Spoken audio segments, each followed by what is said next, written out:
ജീവധാര ജീവമൊഴി കാൽവരിനാഥന്റെ സ്നേഹമൊഴി തിരുനിറത്താൽ ജീവനേകും യേശുനാഥന്റെ ജീവമൊഴി ജീവധാര ജീവധാര ജീവധാര.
എനിക്കു തന്നിടേണം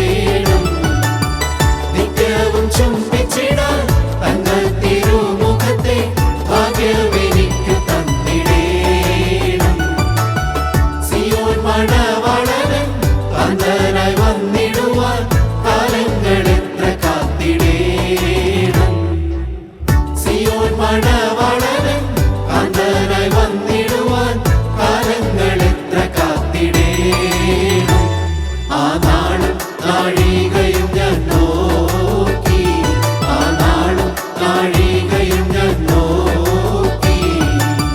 പാരം കൊതിച്ചിടുന്നേ കൺകളി പാരിതിൽ ആയൊന്നു തീർന്നിടുമെന്നാശ. സിയോൻ മണവാളൻ കാന്തനായി വന്നിടുവാൻ കാലങ്ങളെത്ര കാത്തിടേണം. ദൈവത്തിന് സ്തോത്രം. ദൈവവചനത്തിൽ നിന്ന് ഒരു വാക്യം വീണ്ടും വാക്യം എസ്തേറിൻ്റെ പുസ്തകമാണ് 9-ാം അധ്യായത്തിൻ്റെ 12-ാമത്തെ വാക്യം. ഇനിയും നിന്റെ അപേക്ഷ എന്ത്? അത് നിനക്ക് ലഭിക്കും. ഇനിയും നിന്റെ ആഗ്രഹമെന്ത്? അത് നിവർത്തിച്ചേരാം എന്ന് പറഞ്ഞു. ദൈവത്തിന് സ്തോത്രം. വളരെ മനോഹരമായ ഒരു കഥാപാത്രമാണ് എസ്തർ എന്ന് പറയുന്നത്. പഴയ നിയമത്തിലെ ദൈവം എടുത്തുപയോഗിച്ച ആ ഒരു പെൺകുട്ടിയാണ്. ദൈവമൊക്കെ സൗന്ദര്യം കൊടുത്തു. ആ സൗന്ദര്യം ദൈവത്തിന് വേണ്ടി വേർതിരിച്ചു. ആ സൗന്ദര്യം ഉണ്ടെന്നുള്ള ഒറ്റ കാര്യം കൊണ്ടാണ് അവൾ രാജാവിൻ്റെ സനയിലേക്ക് ചെന്നത്. രാജാവിൻ്റെ രാജ്ഞിയായി തീരാനുള്ള കാരണം ദൈവം കൊടുത്ത സൗന്ദര്യമാണ്. ഞാൻ സ്നേഹത്തോട് ചോദിക്കട്ടെ, നിങ്ങൾക്ക് പല താലന്തുകളും ദൈവം തന്നിട്ടുണ്ട്. ചിലർക്ക് സൗന്ദര്യം, ചിലർക്ക് വിദ്യാഭ്യാസം, ചിലർക്ക് പെരുമാറാനുള്ള കഴിവ്, ചിലർക്ക് നന്നായിട്ട് സംസാരിക്കാനുള്ള കഴിവ്, ചിലർക്ക് എന്ത് കാര്യവും അത് ശരിയായ രീതിയിൽ ചെയ്യാനുള്ള കഴിവ്, ഒത്തിരി കഴിവുകൾ, താലന്തുകൾ എന്നൊക്കെ പറയും. അതിൽ ഒരു താലന്താണ് ഈ സൗന്ദര്യം. അവൾക്ക് സൗന്ദര്യം കിട്ടിയപ്പോൾ അവൾ മനസ്സിലായില്ല എന്തിനാ ഈ സൗന്ദര്യം ദൈവം എനിക്ക് തന്നതെന്ന്. സാധാരണ അഹങ്കരിക്കുകയാണ് മനുഷ്യൻ ചെയ്യുന്നത്. അവൻ എന്തെങ്കിലും ഉണ്ടെങ്കിൽ അത് ദൈവം കൊടുത്തതാണ്, ദൈവത്തിന് വേണ്ടി പ്രയോജനപ്പെടുത്തുകയാണെന്നൊന്നും മനുഷ്യൻ ചിന്തിക്കത്തില്ല. അവൻ സ്വന്തമായിട്ട് എങ്ങനെയോ കിട്ടിയതാണെന്നുള്ള ധാരണയിലാണ് ഓരോരുത്തർ പോകുന്നത്. ദൈവത്തെ തള്ളിപ്പറയുന്ന മനുഷ്യരാണ്. അവനവനുള്ള കാര്യത്തെക്കുറിച്ച് നിഗളിച്ചുകൊണ്ട് ഇത് എൻ്റേതാണ്, ഞാൻ എന്നുള്ള ഭാവത്തിൽ നടക്കുന്ന ഒരു സമൂഹത്തിലാണ് ആത്മീയരായി നമുക്ക് പല പാഠങ്ങളും പഠിക്കാനുണ്ട്. ദൈവം തന്നല്ലാതെ ഒന്നും നമുക്കില്ല. എസ്തേർ രാജ്ഞിയോട് രാജാവ് പറയുന്നൊരു കാര്യമാണ്. BC 460 യഹൂദ നാട്ടിൽ മേദ്യപാസി രാജാവ് വന്ന് ഭരണം ഏറ്റെടുത്ത് നടന്നപ്പോൾ നടന്ന ഒരു സംഭവമാണ്. അതിലേറ്റവും പ്രഗത്ഭനായി ശോഭിച്ചിരുന്ന രാജാവാണ് അഹശ്വേരോശ് രാജാവ്. ആ രാജാവിൻ്റെ പത്നിയായ വസ്തി രാജ്ഞിയെ ഒരു ചെറിയ അനുസരണക്കേട് കാണിച്ചു എന്നുള്ളതുകൊണ്ട് രാജ്ഞി സ്ഥാനത്തുനിന്ന് മാറ്റി. വേറൊന്നുമല്ല, കുടിച്ചു മത്തനായിരിക്കുന്ന രാജാവിൻ്റെയും ഭടന്മാരുടെയും വിശിഷ്ടാദികളുടെയും മുമ്പിൽ വസ്തി രാജ്ഞിയുടെ സൗന്ദര്യം കാണിക്കാൻ രാജാവ് ആഗ്രഹിച്ചു. ഏതായാലും ആഠ്യത്വമുള്ള വസ്തി രാജ്ഞി തീരുമാനിച്ചു, എനിക്ക് രാജ്ഞി പദവി ഇല്ലേലും വേണ്ടില്ല, ഈ ആഭാസന്മാരുടെ മുമ്പിൽ എൻ്റെ സൗന്ദര്യം കാണിക്കാൻ ഞാനില്ല. അതൊരു കടുത്ത തീരുമാനമാണ്. ആരെങ്കിലും രാജ്ഞിസ്ഥാനം ഇങ്ങനെ വെറുതെ കളയുമോ? ഒന്ന് പോയി നിന്നാൽ പോരെ. ഇന്നത്തെ പെൺകുട്ടികൾ ചിന്തിക്കണം, എനിക്ക് ലഭിച്ച സൗന്ദര്യം എന്തിനെ ഞാൻ ഉപയോഗിക്കുന്നു? ആഭാസന്മാരുടെ മുമ്പിൽ അവർ കാണാനും അവരെ പാപം ചെയ്യിക്കാനും വേണ്ടിയാണോ എൻ്റെ സൗന്ദര്യം? ഞാൻ വസ്തുരാജ്ഞിയെ മാനിക്കുന്നു. രാജ്ഞി അല്ലെങ്കിൽ തന്നെ ഒരു വ്യക്തിത്വമുണ്ട്, ഒരു പ്രിൻസിപ്പിളുണ്ട്. ഇന്നതുവല്ലതും ഉണ്ടോ? ഒന്നാലോചിച്ച് നോക്കിയാൽ ഓരോരുത്തരും ചിന്തിക്കണമേ. വസ്ത്രധാരണം പ്രത്യേകിച്ച്, പെരുമാറ്റം പ്രത്യേകിച്ച്. നമ്മുടെ കടപ്പാട് ആരോട്? വസ്തുരാജ്ഞിക്ക് പറയാമായിരുന്നു എൻ്റെ കടപ്പാട് രാജാവിനോടാണ്. അല്ല, ഒരിക്കലുമല്ല. അവൾ പുറജാതി സ്ത്രീയാണ്, ശരിയാണ്. പക്ഷെ പുറജാതി സ്ത്രീയാണെങ്കിലും ഉണ്ടൊരു ക്വാളിറ്റി. എൻ്റെ സൗന്ദര്യം അത് മറ്റുള്ളവർ കാണാനുള്ളതല്ല. അങ്ങനെയാണ് രാജ്യസ്ഥാനത്ത് നിന്ന് മാറിയിട്ടാണ് അവിടെ വേറെ സുന്ദരിയായ ഒരു സ്ത്രീക്ക് വേണ്ടി, ഒരു യഹൂദിക്ക് വേണ്ടി ഭൃത്യന്മാരെ തിരഞ്ഞടക്കുമ്പോഴാണ് മൊർദെഖായിയുടെ ഒരു റിലേറ്റീവ് എന്ന് പറഞ്ഞാൽ എസ്തർ എന്ന് പറയുന്ന മൊർദെഖായിയുടെ ചിറ്റപ്പൻ്റെ മകളാണ്. അപ്പനും അമ്മയും നേരത്തെ മരിച്ചുപോയി. അതുകൊണ്ട് മൊർദെഖായാണ് ഈ കുട്ടിയെ വളർത്തിയത്. ഈ കുട്ടിയുടെ സൗന്ദര്യം കൊണ്ടാണ് രാജാവ് ഭൃത്യന്മാരെ രാജസന്നിധിയിലേക്ക് കൊണ്ടുപോയി. അവൾ രാജ്ഞിയാകുകയും ചെയ്തു. അവിടെയാണ് പ്രശ്നം, വലിയൊരു പ്രശ്നം ഉണ്ടായത്. യഹൂദ ജനത്തിന് എതിരായിട്ട് രാജസന്നിധിയിലുള്ള ഒരു ഹാമാൻ എന്ന് പറഞ്ഞൊരു മനുഷ്യൻ, ഈ മൊർദെഖായി എന്ന് പറയുന്ന ഒരു യഹൂദൻ ആ രാജകൊട്ടാരത്തിൽ തന്നെ ഉണ്ടായിരുന്നു, രാജഭക്തനായിട്ട് അവൻ അവിടെ ഉണ്ടായിരുന്നു. അവൻ ഹാമാനെ മാനിച്ചില്ല എന്നുള്ള ഒറ്റ കാര്യം കൊണ്ട് യഹൂദ ജനങ്ങളെ മുഴുവൻ നശിപ്പിക്കാൻ തീരുമാനിച്ചു. അങ്ങനെ കൽപ്പന പുറപ്പെടുവിച്ചു, യഹൂദന്മാരെ മുഴുവൻ നശിപ്പിക്കണം, കൊല്ലണം, അവരുടെ സ്വത്തുക്കളെല്ലാം കവർന്നെടുക്കണം. ഇങ്ങനെയൊരു കൽപ്പന വന്നപ്പോഴാണ് മൊർദെഖായി എസ്തറിനെ വിളിച്ചു പറയുകയാണ്, ഈ സമയത്ത് നീ ചാടി എഴുന്നേറ്റേ പറ്റുള്ളൂ. അന്തഃപുരത്തിൽ നീ രാജ്ഞിയാണെന്ന് പറഞ്ഞ് ഇരുന്നാൽ പറ്റത്തില്ല. ദൈവത്തിന് നിന്നെ ആവശ്യമുണ്ട്, നിന്റെ നാവ് ആവശ്യമുണ്ട്, നിന്റെ ഇടപെടൽ ആവശ്യമുണ്ട്. നീ ഈ സമയത്ത് അടങ്ങിയിരുന്നാൽ പോരാ. നീ രാജാവിൻ്റെ സന്നിധിയിൽ ചെന്ന് രാജാവ് കൈകൊണ്ട് എഴുതിയ കൽപ്പന നീ മാറ്റി എഴുതണം. യഹൂദ ജനത്തെ രക്ഷിക്കണം. രാജ്യക്ക് പ്രയാസമായി, കാരണം അങ്ങനെ വലിയൊരു കൽപ്പന അവിടെയുണ്ട്. ആ രാജാവിൻ്റെ അനുവാദം കൂടാതെ ആർക്കും അങ്ങോട്ട് ചെല്ലാൻ പറ്റില്ല. രാജ്ഞിയാണെങ്കിൽ പോരും. നമ്മൾ പ്രത്യേകം പറഞ്ഞിട്ടുണ്ട്, 1 മാസത്തേക്ക് ഇനി എന്നെ അങ്ങോട്ട് വിളിച്ചിട്ടില്ല, അതുകൊണ്ട് എനിക്കങ്ങനെ ചെല്ലാൻ പറ്റില്ല. അനുവാദം കൂടെ ചെന്ന് കഴിഞ്ഞാൽ കൊല്ലും. അപ്പം മരണം മുന്നിൽ കാണുന്നുണ്ട്. മൊർദെഖായെ അനുസരിച്ചാൽ മരണം കാണാനുള്ള സാധ്യതയുണ്ട്. അപ്പോൾ മൊർദെഖായി പറയുന്നു, ഒരു ദൈവമുണ്ട്, നിന്നെ ഇവിടെ ആക്കിയത് ദൈവമാണ്, രാജ്ഞിയാക്കാനല്ല ദൈവത്തിന് ആഗ്രഹം. രാജ്ഞിയായി നിന്നുകൊണ്ട് നീ ദൈവത്തിന് വേണ്ടി വൻ കാര്യം പ്രവർത്തിക്കേണ്ടിയിരിക്കുന്നു. ഈ യഹൂദജനത്തെ രക്ഷിക്കാനുള്ള രക്ഷ നിൻ്റെ കൈകളിലാണ് ഇരിക്കുന്നത്. ശൗലിനെ കണ്ട് ശമൂവേൽ പ്രവാചകൻ പറഞ്ഞ ഒരു കാര്യമുണ്ട്, ഇസ്രായേലിൻ്റെ ആഗ്രഹമൊക്കെ ആരുടെ മേൽ? നിൻ്റെ മേലും നിൻ്റെ പിതൃഭവനത്തിൻ്റെ മേലല്ലോ. ദൈവം ആശ വെക്കുന്നു, ആശ നടക്കണമെന്നില്ല കേട്ടോ. ഞാൻ ഇടയ്ക്ക് നിർത്തിയിട്ടൊന്ന് ചോദിച്ചോട്ടെ, എന്തൊക്കെ ആശ നിങ്ങളുടെ മേലുണ്ടായിരുന്നു? അനേകരെ പറയാനുണ്ടായി, ഞാൻ വീണ്ടെടുപ്പ് ലഭിച്ചപ്പോൾ ദൈവം എനിക്ക് ഇന്നയൊക്കെ ദൂതുകൾ തന്നു, ഇന്നയൊക്കെ ദർശനങ്ങൾ തന്നു, ഇന്നയൊക്കെ വാഗ്ദാനങ്ങൾ തന്നു. അതൊക്കെ എന്ത് ചെയ്യും? അല്ല നിവൃത്തിയായോ? ദൈവം നിവൃത്തിയാക്കാനാണോ ഞാൻ അതിന് തടസ്സമായി നിന്നതാണോ? നീണ്ട കാലം ദൈവം ആയുസ് തന്നു, ആരോഗ്യം തന്നു, യൗവനക്കാരനായിരുന്നു, നിനക്ക് കുടുംബം തന്നു, ഭാര്യയെ തന്നു, മക്കളെ തന്നു, അവരെല്ലാം ആയുസോടെ ഇരിപ്പുണ്ട് പറഞ്ഞു, ജീവിക്കാനുള്ള മാർഗം എല്ലാം തന്നു. പക്ഷേ നിനക്ക് ദൈവം തന്ന വാഗ്ദത്തം എവിടെ കിടക്കുന്നു? ദൈവത്തിൻ്റെ ആഗ്രഹം എവിടെ കിടക്കുന്നു? അത് നിവൃത്തിയായോ? അതിന് നിന്റെ പക്ഷത്ത് എന്തെങ്കിലും ചെയ്തോ? ഇവിടെ തന്നെ പറയുന്നുണ്ട്, യഹോവയുടെ ആലയം ശൂന്യമായി കിടക്കെ നിങ്ങൾ തട്ടുള്ള വീടുകളിൽ കിടക്കാൻ ആഗ്രഹിക്കുന്നു, പണിയാൻ ആഗ്രഹിക്കുന്നു, മുന്തിരിത്തോട്ടങ്ങൾ, ഒലിവ് തോട്ടങ്ങൾ എല്ലാം ഉണ്ടാക്കാനായിട്ട് സ്വന്തം വീടിൻ്റെ അഭിവൃദ്ധിക്ക് വേണ്ടി അവർ അധ്വാനിക്കുന്നു. ദേവാലയം ഇങ്ങനെ തകർന്നു കിടക്കുന്നവർക്ക് വിഷയമല്ല. സങ്കടത്തോട് പറയുകയാണ്, അവനവനല്ല അവനവൻ്റെ കാര്യം നോക്കി നടക്കുന്നു, ലോക കാര്യങ്ങൾ നോക്കി നടക്കുന്നു. ദൈവത്തിൻ്റെ കാര്യങ്ങളൊന്നും ആർക്കൊരു വിഷയമല്ല. ദൈവം എന്നെക്കുറിച്ച് കണ്ട കാര്യങ്ങൾ എന്തെല്ലാമാണ്? ദൈവത്തിൻ്റെ ആശയം എന്താണ്? ദൈവത്തിൻ്റെ പ്രതീക്ഷ എന്താണ്? ദൈവം എന്നെക്കുറിച്ച് കണ്ട സ്വപ്നങ്ങളൊക്കെ ഞാൻ നിവർത്തിച്ചോ? ദൈവത്തിൻ്റെ പ്ലാനും പദ്ധതിക്ക് അനുസരിച്ചാണോ ഞാൻ ജീവിക്കുന്നത്? ഇന്ന് അനേകർക്കൊന്നും ഒരു വിഷയമുള്ള കാര്യമല്ല. അവിടെ ലാക്കും ലക്ഷ്യവും മാറിപ്പോയി, ലോകത്തിലേക്ക് ഇറങ്ങിപ്പോവുകയാണ്, പണം സമ്പാദനത്തിലേക്ക് പോവുകയാണ്, ജീവിത സുഖ സൗകര്യങ്ങളിലേക്ക് പോവുകയാണ്. ദൈവം എവിടെ? ദൈവത്തിൻ്റെ കരച്ചിൽ ആര് കേൾക്കുന്നു? ദൈവത്തിൻ്റെ കണ്ണുനീര് ആര് കാണുന്നുണ്ട്? ദൈവത്തിൻ്റെ സങ്കടം ആര് കാണുന്നുണ്ട്? ദൈവം തന്നെ പറഞ്ഞ്, എൻ്റെ ആലയം ശൂന്യമായി കിടക്കുന്നു, അതിൻ്റെ തിരശ്ശീല നിവർത്തിക്കാൻ ആരുമില്ല, എൻ്റെ മക്കളെല്ലാം എന്നെ വിട്ടുപോയി, കരയായിരുന്നുണ്ട്. ഒരു പ്രാവശ്യം പറയുന്നുണ്ട്, ഞാൻ എൻ്റെ സങ്കടത്തിൽ ഇരുന്ന് കരയല്ല, വേറെ എന്ത് ചെയ്യാൻ പറ്റും? നിസ്സഹനായി നിൽക്കുന്നു. സത്യമാണ്. ഞാൻ വലിയൊരു മർമ്മം മനസ്സിലാക്കി. ഈ ഭൂമിയിൽ എന്തെങ്കിലും ചെയ്യണമെങ്കിൽ ജീവിതം ദൈവത്തിന് വേണ്ടി വേർതിരിക്കപ്പെട്ട ദൈവമക്കളെ കൂടെ മാത്രമേ സാധിക്കുകയുള്ളൂ. ദൈവം സർവശക്തനാണ്.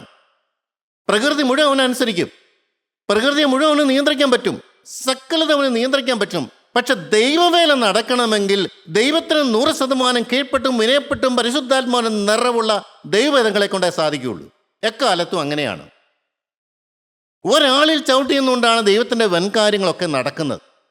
ഒരു സമൂഹത്തെ ചവിട്ടിയുന്നുകൊണ്ടല്ല. കൃത്യമായിട്ട് നിങ്ങൾ ഓരോരുത്തരും മനസ്സിലാക്കണം, എന്നിൽ കണ്ട കാര്യപരിപാടി നിവർത്തിക്കണമെങ്കിൽ ഞാൻ നിന്നേ പറ്റുള്ളൂ. കോതമ്പണി പോലെ നിലത്ത് വീണ് ചാകാൻ മനസ്സില്ലാത്തവനെ കൊണ്ട് ദൈവത്തിന് ഒന്നും ചെയ്യാൻ പറ്റത്തില്ല. കർത്താവ് കൃത്യമായിട്ടും വ്യക്തമായിട്ടും പറഞ്ഞു, എൻ്റെ പിന്നാലെ വരാൻ ആഗ്രഹിക്കുന്നുവെങ്കിൽ അപ്പനെ വിടണം, അമ്മയെ വിടണം, ഭാര്യയെ വിടണം, സഹോദരങ്ങളെ വിടണം, സഹോദരിമാരെ വിടണം, മക്കളെ വിടണം. പോരാ, സ്വന്തം ജീവനെയും ത്യജിച്ച് തൻ്റെ കുരിശെടുത്തുകൊണ്ട് എൻ്റെ പിന്നാലെ വരാത്തവന് എനിക്ക് യോഗ്യനല്ല. എന്തായി പറയണത്? ഞാൻ ഈ ഭാഗങ്ങളൊന്നും എൻ്റെ മാനസാന്തരപ്പെട്ട കാലത്ത് ഞാൻ വായിക്കാൻ എനിക്ക് പേടിയായിരുന്നു. മനസ്സിലാവില്ല എന്താ എൻ്റെ അർത്ഥം. ഇപ്പം എനിക്ക് നന്നായിട്ട് അറിയാം. വേറെടുത്ത് പറഞ്ഞിട്ടുണ്ട് ഇവരെ വെറുക്കണമെന്ന്. ദൈവത്തിന് സ്തോത്രം. എന്താ വെറുപ്പെന്ന് പറഞ്ഞതിൻ്റെ കാര്യം, ഈ ദൈവത്തെക്കാളധികം ഒന്നിനെയും മാനിക്കാൻ പാടില്ല. ദൈവത്തെക്കാളധികം ഒന്നിനെയും സ്നേഹിക്കാൻ പോയാൽ നീ പിശാചിൻ്റെ കെണിയിൽ ചെന്ന് ചാടും. നിനക്ക് നിത്യ ജീവൻ നഷ്ടമായി പോകും. കൃത്യമായിട്ടാണ് പറയുന്നത്. ഈ എസ്തർ റിസ്ക് എടുത്തു, ഭാഗ്യമാണ്. വലിയൊരു കൂട്ടം ജനത്തിൻ്റെ നിലവിളി ദൈവസന്നിധിയിൽ ചെല്ലുകയാണ്. ജനമെല്ലാം ഉപവാസത്തോടും പ്രാർത്ഥനയോടും കിടന്ന് കരയുകയാണ്. അനർത്ഥം വരാൻ പോവുകയാണ്.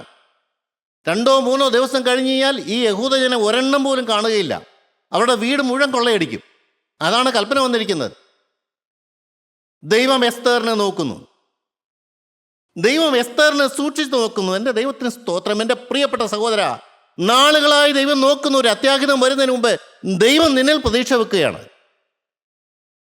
എൻ്റെ ആത്മാവിനെ ഹിതപ്രകാരം നീ ചലിക്കുമെന്നാണ് നോക്കുന്നത്. എന്നിൽ ദൈവം പ്രതീക്ഷയോടെ നോക്കുന്നു. എൻ്റെ നിൽപ്പാണ് ദൈവത്തിൻ്റെ ആവശ്യം. ഞാൻ നിൽക്കുമില്ലോ ദൈവം നോക്കുകയാണ്. പരിശുദ്ധാത്മാവിനെ കീഴ്പ്പെട്ടും വിനയപ്പെട്ടും നിൽക്കുവാൻ ദൈവം നോക്കുകയാണ്, പ്രതീക്ഷയോടെ നോക്കുകയാണ്. ദൈവം എല്ലാ സൗകര്യങ്ങളും തന്നിട്ടുണ്ട്. ലോകത്തിൻ്റെ സകല കാര്യം തന്നു. ഈ ലോകത്തിൽ ജീവിക്കാൻ, മാന്യമായി ജീവിക്കാനുള്ള എല്ലാം ദൈവം എനിക്ക് തന്നു. ഇനി എന്താ വേണ്ടത്? ദൈവത്തിൻ്റെ കാര്യപരിപാടിക്ക് 1-ാം സ്ഥാനം കൊടുക്കണം. ദൈവം നാളുകളായി എസ്തേറിനെ നോക്കിയില്ല. നാളുകളായി പിന്നിൽ നിന്ന് എസ്തേറിന് വേണ്ടി എല്ലാം ചെയ്തു. ഒരു നിർണായ ഘട്ടം പറഞ്ഞപ്പോൾ എസ്തേറിനെ കൊണ്ട് മാത്രം ജയിക്കാൻ പറ്റുന്ന കാര്യത്തിൽ ദൈവം എസ്തേറിന് മുമ്പിലേക്ക് നിൽക്കുകയാണ്. മകളെ, നീ എനിക്ക് വേണ്ടി രാജസന്നിയിലേക്ക് പോകുമോ? ഓരോരുത്തരോടും ചോദിക്കുകയാണ്, എനിക്ക് വേണ്ടി പിശാചിനോട് നീ പോരാടുമോ? നിന്റെ കുടുംബത്തിൻ്റെ രക്ഷയ്ക്ക് വേണ്ടി, നിന്റെ ആത്മാവിൻ്റെ രക്ഷയ്ക്ക് വേണ്ടി, നിന്റെ ഭാവി സുരക്ഷിതമാക്കാൻ വേണ്ടി എൻ്റെ ശത്രുവായ പിശാചിനോട് നിനക്ക് യാത്ര പറയാൻ പറ്റുമോ? പാപത്തിൻ്റെ പ്രലോഭനങ്ങളിൽ വീഴാൻ നിൽക്കാൻ പറ്റുമോ? തൻ്റെ ഇടത്തോട് പുരുഷത്വം കാണിച്ചുകൊണ്ട് നിനക്ക് നിൽക്കാൻ പറ്റുമോ? എന്നെ അതിന് കിട്ടില്ല. ഈ ലോകത്തിൽ അനേകർ പോകുന്ന പോലെ ഞാൻ പോവുകയില്ല. വചനപ്രകാരം എൻ്റെ ജീവിതത്തെ ഞാൻ ക്രമീകരിക്കും. പറയാൻ എത്ര പേരുണ്ട്? പാപത്തിൻ്റെ സുഖം എനിക്ക് വേണ്ട. ലോകം തരുന്ന മായാ പ്രപഞ്ചത്തിൻ്റെ ആഡംബരങ്ങളൊന്നും എനിക്ക് വേണ്ട. എന്നെ സ്നേഹിച്ച ഒരാളുണ്ട്, എന്നെ വീണെടുത്ത ഒരാളുണ്ട്, എന്നെ കുഴിയിൽ നിന്ന് കോരിയെടുത്ത ഒരാളുണ്ട്, എന്നെ മാനിച്ച ഒരാളുണ്ട്. ആ ദൈവത്തിന് വേണ്ടി എൻ്റെ ജീവിതം ഞാൻ കൊടുത്തുപോയി. ഇസ്താഫ് പറയുന്നതുകൊണ്ട് ഞാൻ യഹോവയോട് പറഞ്ഞുപോയി, എനിക്ക് പിന്മാറിക്കൂടാ. സ്വന്തം മകളുടെ കാര്യമാണ് ഈ പറയുന്നത്. സ്വന്തം മകളെ യാഗമർപ്പിക്കുന്ന കാര്യമാണ്. ഒറ്റ മകളേ ഉള്ളൂ.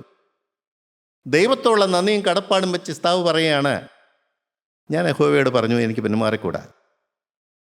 ആ മകളെ വെട്ടിക്കൊന്നല്ല, അവൾ ജീവപര്യന്തം വിവാഹം കഴിക്കാതെ ദൈവത്തിന് വേണ്ടി വേർതിരിക്കപ്പെട്ടു. ഇങ്ങനെയൊക്കെയുള്ള സമർപ്പണമുള്ള പിതാക്കന്മാരുള്ള പാരമ്പര്യമാണ് നമ്മൾ വേദോസ്തത്തിൽ കാണുന്നത്. എനിക്ക് എക്സെപ്ഷൻ ഉണ്ടോ? ചിലർ പറയും അത് പഴയ നിയമമല്ലേ. ഇത് പുതിയ നിയമമാണ്. പഴയ നിയമത്തിൽ ജീവനുള്ള ദൈവം അതിപരിശുദ്ധനാണ്. പുതിയ നിയമത്തിൽ ആ പേരങ്ങ് മാറ്റിയിട്ട് ദൈവം സ്നേഹമാണ്. അല്ല പ്രിയരേ, പരിശുദ്ധി ഉള്ളിടത്തേ നിർമ്മല സ്നേഹമുള്ളൂ. പരിശുദ്ധി ഉള്ളിടത്ത് മാത്രമേ സ്നേഹം കാണുകയുള്ളൂ. വികലമായ കാഴ്ചപ്പാടുകൾ പ്രചരിപ്പിക്കുന്ന ഈ കാലഘട്ടത്തിൽ നമുക്ക് പറയാൻ പറ്റണം, വിശുദ്ധനായ ദൈവവും സ്നേഹവാനായ ദൈവവും രണ്ടും കൂടെ കോർത്തിണക്കാൻ നമുക്ക് പറ്റണം. ദൈവത്തിന് സ്തോത്രം. പ്രിയപ്പെട്ടവരെ, ഈ എസ്തേർ ജീവൻ പണയം വെച്ചിട്ട് രാജാവിൻ്റെ സന്നിധിയിൽ ചെന്നു. രാജാവ് പറയുകയാണ്, രാജാവ് ചെങ്കോല് നീട്ടി. എസ്തേർ രാജ്ഞിയെ എന്തെന്ന് ചോദിച്ചുകൊണ്ട് ചെങ്കോല് നീട്ടി. അവൾ ആ ചെങ്കോലിൻ്റെ അറ്റത്ത് തൊട്ടു. ഭാഗ്യം, രക്ഷപ്പെട്ടു. ആരാണ് ഈ അഹശ്വേരോശ് രാജാവിന് ആ ഒരു കാഴ്ചപ്പാട് കൊടുത്തത്? എൻ്റെ സ്വർഗത്തിലെ ദൈവം, സർവശക്തനായ ദൈവം. സ്തോത്രം. ഇതിന് മുമ്പ് തന്നെ അവിടെ തന്നെ നമുക്ക് കാണാൻ പറ്റും, അഹശ്വേരോശ് രാജാവിന് ഒരിക്കലും ഉറക്കം വരുന്നില്ല. കട്ടിലെ കിടന്നിട്ട് ദൈവം തടഞ്ഞു. അഹശ്വേരോശ് പ്രജാതി രാജാവാണ്, എങ്കിലും ദൈവത്തിന് പ്രവർത്തിക്കാൻ പറ്റുന്ന ഒരു രാജാവ്. അങ്ങനെയുണ്ട് കേട്ടോ.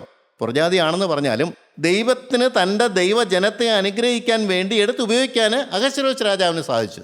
ഉറക്കമില്ല.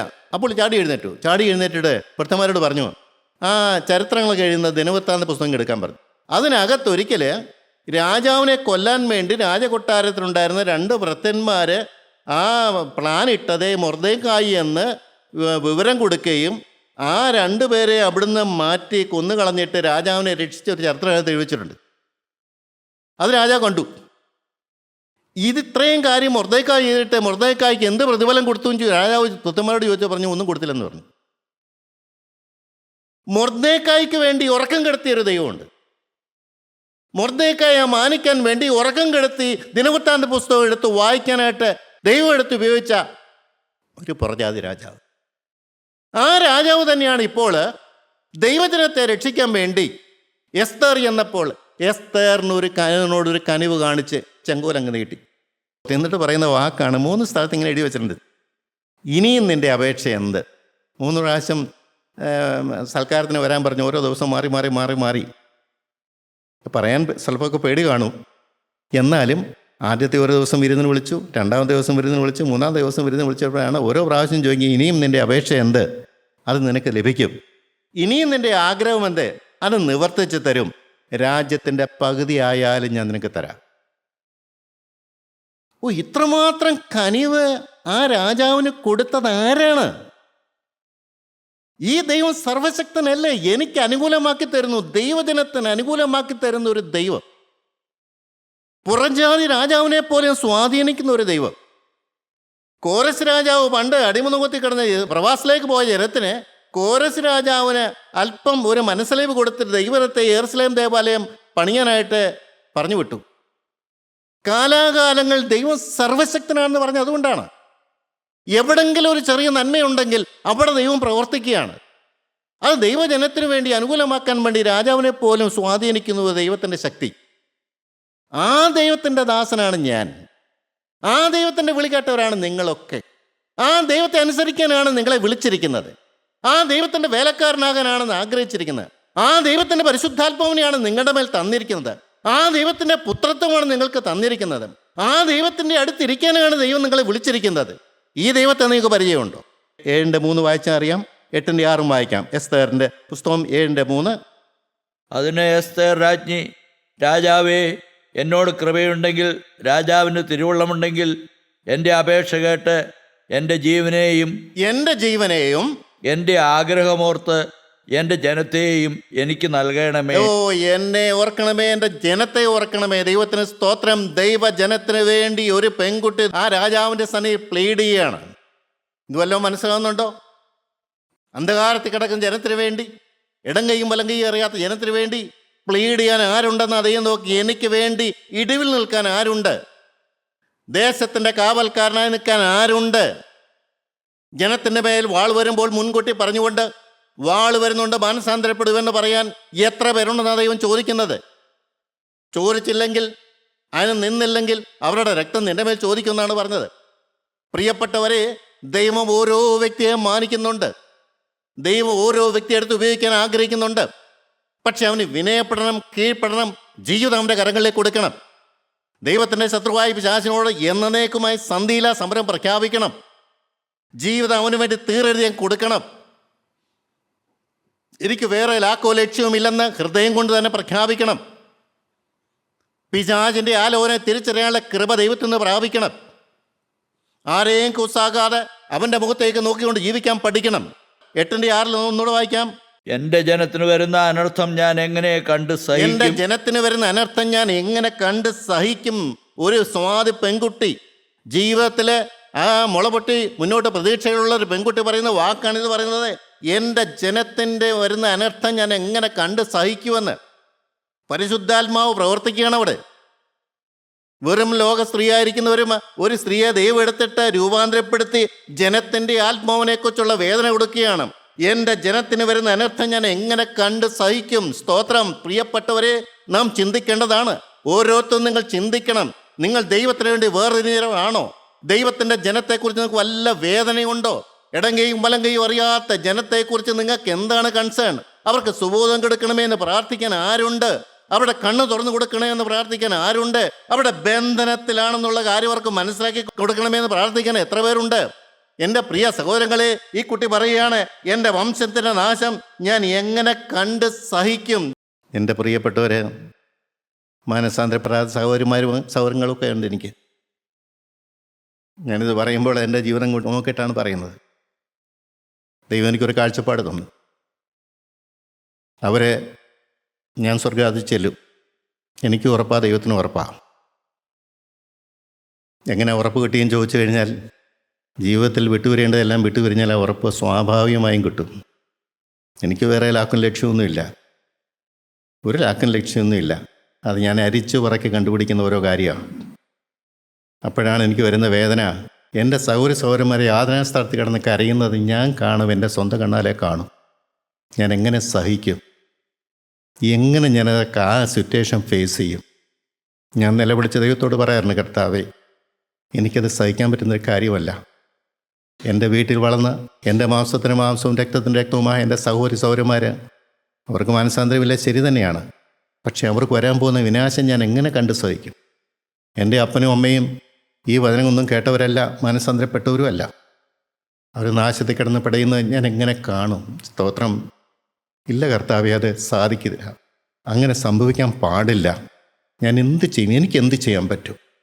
എനിക്ക് എന്ത് ചെയ്യാൻ പറ്റും? ദൈവം കൃത്യമായിട്ട് എനിക്ക് മറുപടി തന്നു, മകനെ, നിൻ്റെ ജീവിതത്തിൽ നീ എന്നെ പ്രസാദിപ്പിച്ച് നിന്നാൽ, പ്രത്യേകം ശ്രദ്ധിച്ചോണെ, നിൻ്റെ ജീവിതം നീ എനിക്ക് വേണ്ടി മാറ്റി വെച്ചാൽ, നീ എനിക്ക് വേണ്ടി വേർതിരിഞ്ഞാൽ, നിൻ്റെ ഓരോ പ്രാർത്ഥനയും ഞാൻ മാനിക്കും.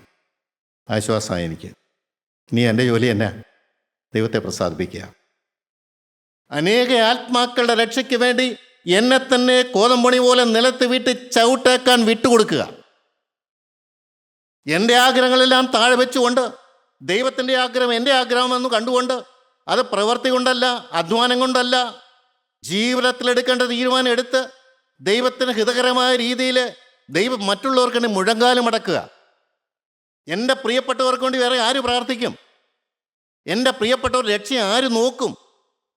അവരുടെ കാര്യം ദൈവസേനയിലേക്ക് ആര് പറയും?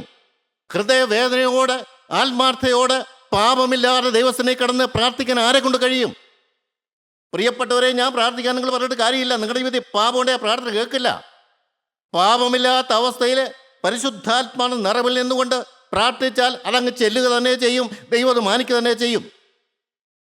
എസ്തേറിന്റെ പ്രാർത്ഥന, എൻ്റെ രക്ഷയും എൻ്റെ ജനത്തിൻ്റെ രക്ഷയുമാണ് അവിടെ വിഷയം.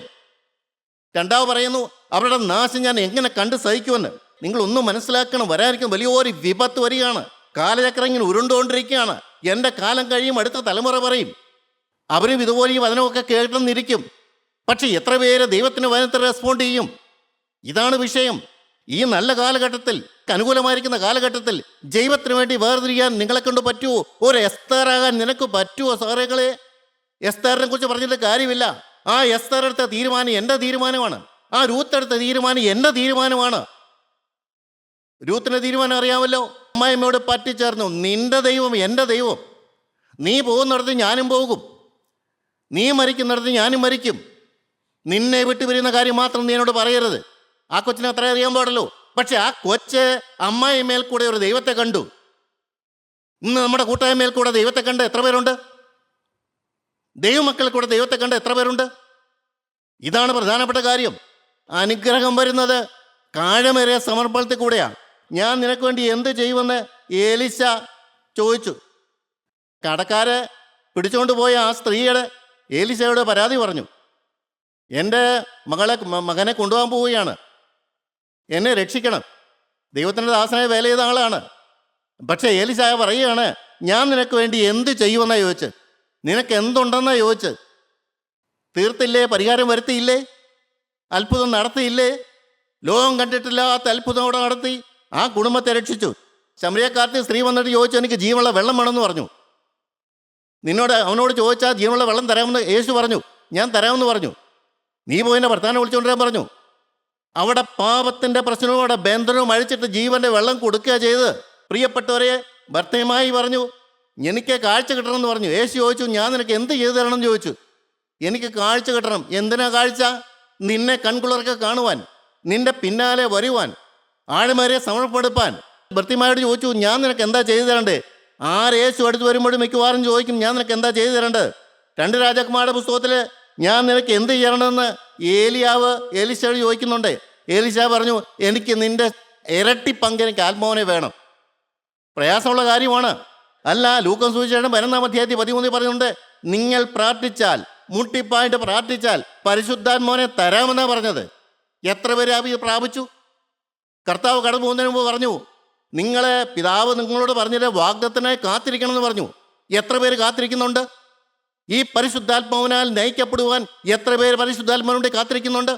എത്ര പേര് പാപത്തോട് യാത്ര പറയുന്നുണ്ട്? എത്ര പേര് ലോകത്തോട് യാത്ര പറയുന്നുണ്ട്? നിന്റെ അപേക്ഷ എന്ത്? നിന്റെ ആഗ്രഹം എന്ത്? എന്താണ് അപേക്ഷ? പിശാചിന്റെ ബന്ധനം അഴിയണം, പാരമ്പര്യത്തിന്റെ ശാപം മാറണം. പ്രിയപ്പെട്ടവർ, ഇതാണ് അപേക്ഷ. എൻ്റെ ബന്ധനം അഴിയണം. പിശാചിനെ ബന്ധിച്ചിരിക്കുന്ന ഓരോ കാര്യവും അഴിഞ്ഞേ പറ്റുള്ളൂ. അതാണ് എൻ്റെ അപേക്ഷ. നിന്റെ ആഗ്രഹം എന്ത്? എൻ്റെ കണ്ണ് തുറന്നു തരണം. എൻ്റെ സൃഷ്ടാവിനെ എനിക്ക് കാണണം. എനിക്ക് വേണ്ടി പിഴഞ്ഞു മരിച്ച ക്രിസ്തുവിനെ എനിക്ക് കാണണം. അവൻ്റെ കാൽപ്പാടിൽ ചെന്നിട്ട് എല്ലാം എനിക്ക് സമർപ്പിക്കണം. എൻ്റെ പാപം എല്ലാം ഏറ്റുപറഞ്ഞ് എനിക്ക് ഉപേക്ഷിക്കണം. എല്ലാം അവൻ്റെ മുമ്പിൽ കൊണ്ട് ഡെപ്പോസിറ്റ് ചെയ്യണം. എനിക്ക് അവനെ ആരാധിക്കണം. പ്രിയപ്പെട്ടവരെ, തീർച്ചയായും ഇത് കിട്ടും. ദൈവം വാഗ്ദാനം ചെയ്യാണ്. അങ്ങനെയുള്ള ലക്ഷ്യം നിനക്കുണ്ടോ, ദൈവം നിനക്ക് സാധിപ്പിച്ചു തരും. ഇത് കേട്ടിട്ടും നിങ്ങൾ വെറുതെ പിന്നെയും പഴയ പോലെ ജീവിക്കാനാണോ പരിപാടി? വേദപുസ്തകം പഠിപ്പിക്കുന്ന ഓരോ കഥാപാത്രത്തിൽ അവർ ചെയ്ത സമർപ്പണം എന്താണ്? അവർക്ക് എങ്ങനെ അനുഗ്രഹം കിട്ടി? നിങ്ങൾക്ക് ഇത് കിട്ടും. ദൈവത്തിന് സ്തോത്രം. ദൈവനാമം മാത്രം മഹത്വപ്പെടാനിടയാകട്ടെ.